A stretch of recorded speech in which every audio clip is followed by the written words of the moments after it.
Chapter 17. Hey, Charlene Bailey says to Tamika as the rest of the Astonberger Eagles file into Carter Middle School gym. It's been a minute. Tamika looks over at her former teammates, their hair gathered in identical buns at the napes of their necks, all clad in steel gray warm-up jackets and breakaway pants. Yeah, it has, she says. You all look good, though. Tamika follows Charlene's eyes as Charlene takes in the ragtop hoop groupers, stretching in their reversible pinnings recycled from 3 seasons ago. Tamika's expectation pity would be perfectly understandable, but all Charlene gives her is a tight smile. Where's your dad? Charlene asked after several awkward moments. He's the coach, right? Tamika feels her stomach start to churn. Charlene used to be her best friend, but they haven't talked in months since Tamika found out she wasn't going back to Austinburg. Even when she decided to schedule the scrimmage, she had Principal Kim reach out to Coach Leslie in Austinburg instead of hitting up Coach Leslie to Charlene herself. She assumed it'd be easy to cut away all traces of her former life, but now Tamika has to endure the clumsiness of a conversation with someone that was once so close. Though the time lost between them is technically short, the months apart already feel like years. Tamika can't tell Charlene about her father's Parkinson's. She can't tell that most of the decent players at Carter Middle left hoop group as soon as he stepped down. And she definitely can't tell her that, at the moment, her relationship with her father is a full-blown disaster. So Tamika just returns Charlene's smile and says everything's great, and hoop group is a solid crew ready to defend their home court. Well, I hope you all have a good game, Charlene says. Let me know if you want to take a longer break at halftime, since you guys only have 4 players and nobody to sub. Thanks, Tamika says, slightly ashamed, but I think we'll be okay. Okay then, Charlene says. See you on the sidelines.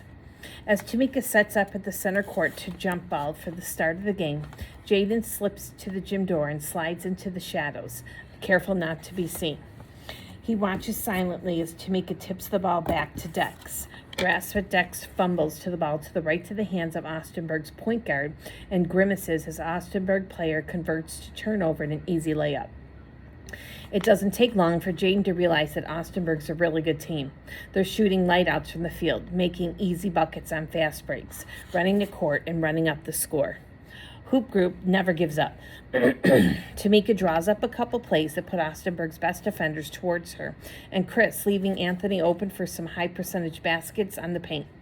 On defense, Dex is like a little gnat, swarming Austinburg's point guard, forcing her to make a wild pass. With just a few minutes left in the game, Jaden's impressed that Hoop Group continues to play hard, even though the game's obviously out of reach. He watches as Chris cuts to the basket, catching a pass from Tamika, and then kicking the ball out to Dex. Dex is standing well outside of his own shooting range, but he has wide open lane to the goal. Put the balls to the floor and drives. It should be an easy layup. Dex's first Hoop Group bucket ever. But then, out of nowhere, Austinburg forward flies in from the wings and flattens him.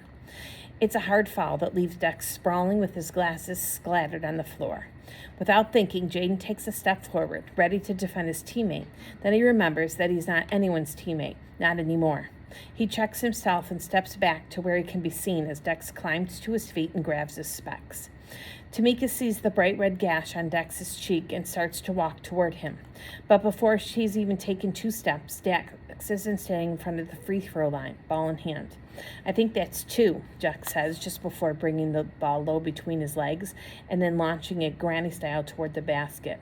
He drains the first free throw, then another, and then swish comes moments later. Unfortunately, neither Dex's tenacity nor his perfect free throws are enough to keep the hoop groupers in the game. The final score is 42-24 Austinburg. It's a tough loss for hoop groupers, but it's one they can feel good about. It's also enough to show Jaden that maybe hoop group has some life left in it. When Jaden decides to stop by the gym, he didn't expect to feel the weird mist of longing and desire that's now gnawing at his chest.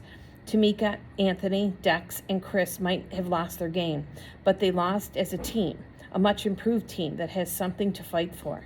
And even though Jaden is still hooping at the blocks every morning, that's not this. It's not the setting picks for the teammates, curling around defenders to hit a jumper on the move. banding together to dig out of a hole in the game's final moments. This is basketball. And after watching his former teammates, Jaden realized that he misses it much more than he thought that he did.